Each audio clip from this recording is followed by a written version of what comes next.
بسم اللہ الرحمن الرحیم۔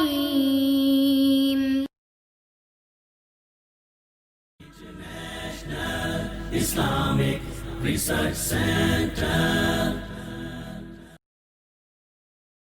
السلام علیکم ورحمۃ اللہ وبرکاتہ۔ الحمدللہ والصلاۃ والسلام علی رسول اللہ،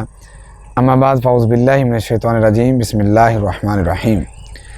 اللہ رب العزت وہ کریم ذات ہے، وہ عظیم ذات ہیں کہ اللہ جسے بلائی کا اور خیر کا ارادہ فرما لیں، یقیناً ایسے بندے کی دنیا اور آخرت دونوں ہی کامیاب ہو جاتی ہیں۔ احادیث نبویہ کے اندر بے شمار احادیث ایسی ملتی ہیں جس میں آپ علیہ الصلوۃ والسلام نے ارشاد فرمایا، اللہ رب العزت فلاں بندے کے ساتھ بلائی کا ارادہ کرتے ہیں، یعنی کہ اللہ جس بندے کے ساتھ خیر کا ارادہ کرتے ہیں تو اسے فلاں کاموں میں سے اللہ گزار دیتے ہیں۔ آئیے انہی خوبصورت احادیث میں سے چند ایک احادیث میں آپ کے سامنے رکھنا چاہتا ہوں۔ پہلی حدیث جو صحیح بخاری شریف کے اندر موجود ہے اور حدیث نمبر 71 ہے، حضرت معاویہ رضی اللہ تعالیٰ عنہ ارشاد فرماتے ہیں، آپ علیہ الصلوۃ والسلام نے ارشاد فرمایا، میں نے خود آپ علیہ الصلوۃ والسلام سے سنا تھا کہ آپ نے ارشاد فرمایا کہ اللہ رب العزت جس بندے کے ساتھ خیر کا ارادہ فرماتے ہیں، میں یرید اللہ بہ خیرا یفقہہ فی الدین، اللہ رب العزت اس بندے کو دین کی سمجھ اور بوجھ عطا فرما دیتے ہیں، دین کی فقاہت عطا فرما دیتے ہیں۔ تو دین کی فقاہت کا مل جانا یہ کسی بندے کے ساتھ اللہ کے خیر اور برائی کے ارادے کی دلیل ہے۔ تو آج ہمارے معاشرے میں بے شمار لوگ اپنے آپ کو خوش نصیب سمجھتے ہیں کہ شاید میرے ہاتھ میں وہ ہنر آ گیا، میرے ہاتھ میں یہ آ گیا، میرے ہاتھ میں وہ آ گیا۔ ایسا شخص یقیناً کامیاب ہے اور خوش نصیب ہے جس کو اللہ رب العزت نے اپنے دین کے لیے منتخب کر لیا اور اسے اپنے دین کی سمجھ اور بوجھ عطا فرما دی۔ دوسری حدیث یہ بھی صحیح بخاری شریف کے اندر موجود ہے اور حدیث نمبر 5645 ہے۔ حضرت ابو ہریرہ رضی اللہ تعالیٰ عنہ ارشاد فرماتے ہیں، آپ علیہ الصلوۃ والسلام نے ارشاد فرمایا، اذا اراد اللہ بعبد خیرا، اللہ رب العزت جب کسی بندے کے ساتھ خیر کا ارادہ فرماتے ہیں تو یصبہ، اللہ اسے کسی نہ کسی مصیبت میں ڈال دیتے ہیں، کسی نہ کسی پریشانی میں ڈال دیتے ہیں۔ آج ہم سمجھتے ہیں کوئی بندہ پریشان ہو جائے، کوئی مصیبت آ جائے، کوئی اور تنگی آ جائے تو ہم سمجھتے ہیں کہ شاید یہ اللہ کی طرف سے ہمارے اوپر عذاب ہے، یہ اللہ کی طرف سے ہمارے اوپر کوئی پکڑ ہے۔ حقیقت ایسا نہیں ہے کہ ہر آنے والی اللہ رب العزت کی طرف سے پریشانی یہ اللہ کا عذاب یا اللہ کی طرف سے سزا نہیں ہوتی، بلکہ بسا اوقات وہ سزا ہوتی ہے، بسا اوقات وہ اللہ کی طرف سے تمہارے لیے رحمت اور خیر ہوتی ہے، بسا اوقات وہ تمہارے لیے امتحان اور آزمائش ہوتی ہے۔ تو آپ نے فرمایا اللہ رب العزت جب کسی بندے کے ساتھ بلائی کا ارادہ فرماتے ہیں تو اسے اللہ رب العزت کسی پریشانی میں مبتلا فرما دیتے ہیں۔ اسی حدیث کی وضاحت صحیح مسلم شریف کے اندر ایک حدیث ہے، اس میں سے ہوتی ہے، آپ نے فرمایا اللہ رب العزت کے ہاں کسی بندے کا کوئی اونچا مقام ہوتا ہے، کوئی درجہ ہوتا ہے، لیکن بندے کے اعمال ایسے نہیں ہوتے کہ وہ اس درجے پہ پہنچ سکیں، تو اللہ اس بندے کو کسی مصیبت میں پریشانی میں مبتلا فرما دیتے ہیں۔ جب وہ بندہ اس مصیبت میں سے گزرتا ہے، صبر کرتا ہے، اللہ کے سامنے آ کے روتا ہے، اللہ کے سامنے آ کے جھکتا ہے، تو اللہ رب العزت کے ہاں جو مقام ہوتا ہے اللہ اس بندے کو اس مقام تک پہنچا دیتے ہیں۔ تو پریشانی بسا اوقات اللہ کی طرف سے خیر کا پیغام ہوتی ہے، وہ پریشانی جو انسان کو اللہ کے در پہ لے آئے، اللہ کے سامنے آ کر لا کر جھکا دے۔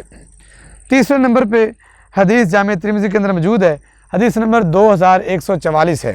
آپ علیہ الصلوۃ والسلام کے پیارے صحابی خادم رسول حضرت سیدنا انس رضی اللہ تعالیٰ عنہ ارشاد فرماتے ہیں، آپ علیہ الصلوۃ والسلام نے فرمایا، اللہ رب العزت جب کسی بندے کے ساتھ خیر و بلائی کا ارادہ فرماتے ہیں تو اللہ رب العزت اس بندے سے عمل کروا لیتے ہیں۔ صحابہ نے پوچھا، اللہ کے حبیب کسی بندے سے عمل کروانے کا کیا مطلب ہے، وہ کیسے عمل کرنا شروع کر دیتا ہے؟ تو آپ علیہ الصلوۃ والسلام نے فرمایا، اللہ رب العزت اس کے لیے نیک اعمال کے اسباب کو مہیا فرما دیتے ہیں، موت سے پہلے نیکیاں کرنی اس کے لیے آسان ہو جاتی ہیں، وہ نمازیں پڑھنے لگ جاتا ہے، ذکر و اذکار میں لگ جاتا ہے، نہ چاہتے ہوئے بھی اللہ کے سامنے جھکنے لگ جاتا ہے، اپنے گناہوں کی معافی مانگنے لگ جاتا ہے۔ تو یہ بھی کسی بندے کے ساتھ اللہ رب العزت کی طرف سے خیر کے ارادے کی دلیل ہے۔ چوتھے نمبر پہ آپ علیہ الصلوۃ والسلام کی حدیث مبارکہ ہے، یہ حدیث بھی مسند احمد کے اندر موجود ہے اور سلسلہ حدیث سیاح کے اندر بھی موجود ہے۔ مسند احمد کے اندر حدیث نمبر 17330 ہے۔ آپ علیہ الصلوۃ والسلام ارشاد فرماتے ہیں، اللہ رب العزت جب کسی بندے کے ساتھ خیر کا ارادہ فرماتے ہیں تو الصلاح، اللہ رب العزت اس کے لیے توشہ بنا دیتے ہیں۔ اب صحابہ کرام نے پوچھا اللہ کے حبیب یہ توشہ کیا ہوتا ہے، یہ الصلاح کیا ہے، ما الصلاح، یہ الصلاح کیا ہے؟ تو آپ علیہ السلام نے فرمایا اللہ رب العزت اس کی موت سے قبل ہی اس کی شہرت اچھی بنا دیتے ہیں، اس کے لیے نیک اعمال کو آسان بنا دیتے ہیں، اور جو لوگ اس کے قریبی ہوتے ہیں اللہ ان سے اس بندے کو راضی کر دیتے ہیں۔ یعنی کہ تمام لاحقین، تمام گھر والے کہتے ہیں وہ تو آخری عمر میں آ کے، آخری ٹائم میں آ کے بڑا اچھا ہو گیا تھا، ہم اس سے راضی ہو گئے تھے، وہ اپنوں سے معافی مانگتا پھرتا ہے۔ تو یہ الصلاح، تو یہ وہ لوگ ہیں جن سے اللہ رب العزت خیر اور بلائی کا ارادہ فرماتے ہیں۔ اسی طرح سے سلسلہ حدیث صحیحہ کے اندر ایک اور روایت ہے رسول اللہ صلی اللہ علیہ وسلم سے مرفوعاً یہ بات ثابت ہے، سلسلہ حدیث صحیحہ میں یہ روایت حدیث نمبر 51 ہے۔ آپ فرماتے ہیں اللہ رب العزت جس بھی گھر والوں کے ساتھ ایما اہل بیت من العرب والعجم، عربیوں میں سے اجمیوں میں سے جس کے ساتھ بھی اراد اللہ بہم خیرا، اللہ خیر کا ارادہ فرماتے ہیں، فرمایا ادخل علیہم السلام، اللہ ان کو اسلام کو قبول کرنے کی توفیق عطا فرما دیتے ہیں، وہ اسلام پہ پکے ہو جاتے ہیں، اسلام کی روایات، اسلام کے کلچر، اسلام کے رسم و رواج، اس پہ وہ پکے ہو جاتے ہیں۔ جو وہ لوگ معاشرے کے اندر، جو ایک گھر ایک خاندان اسلام پہ پکا ہوتا ہے، پکا مذہبی ہو جاتا ہے، فرمایا ثم تقع الفتن، تو ان کے گھر میں فتنے ایسے آتے ہیں کأنها الظلال، جیسے کوئی سائبان ہوتا ہے، چھت ہوتی ہے، رشتہ دار ان سے ناراض ہونا شروع ہو جاتے ہیں، ان سے اپنے بگانے ہونا شروع ہو جاتے ہیں، لو جی آپ زیادہ مذہبی آ گئے ہیں، آپ زیادہ اللہ کو ماننے والے آ گئے ہیں، تو ان کو اللہ اسلام کی توفیق دے دیتا ہے، اور جو دوسرے لوگ ہیں یا ان کے اوپر فتنے ایسے نازل ہوتے ہیں جیسے یہ چھت ہے یا جیسے کسی کے اوپر کوئی سائبان ہوتا ہے۔ اسی طرح سے سلسلہ حدیث صحیحہ کے اندر ایک اور روایت موجود ہے جس کے راوی بھی حضرت انس بن مالک ہیں رضی اللہ تعالیٰ عنہ، حدیث نمبر سلسلہ حدیث صحیحہ میں 1220 ہے۔ آپ علیہ السلام نے فرمایا جب اللہ رب العزت اذا اراد اللہ بعبد خیرا عجل له العقوبۃ فی الدنیا، اللہ رب العزت جب کسی کے ساتھ خیر اور بلائی کا ارادہ فرماتے ہیں تو اللہ اس کے گناہوں کی سزا اسے دنیا میں ہی دینا شروع کر دیتے ہیں۔ تھوڑی تھوڑی پریشانیاں جاتی ہیں اس کی زندگی کے اندر، اولاد کی وجہ سے، پیسے کی وجہ سے، جاب کی وجہ سے، گھر والوں کی وجہ سے، کسی نہ کسی وجہ سے وہ بندہ پریشان رہنا شروع ہو جاتا ہے۔ فرمایا اللہ رب العزت اس کو دنیا کے اندر ہی گناہوں کی سزا دینا شروع کر دیتے ہیں۔ لیکن اذا اراد اللہ بعبد شرا، جس کے ساتھ اللہ برائی کا ارادہ کرتے ہیں، کسی کو تباہ کرنے کا ارادہ کرتے ہیں، تو فرمایا اللہ رب العزت کیا کرتے ہیں امسک علیہ ذنوبہ،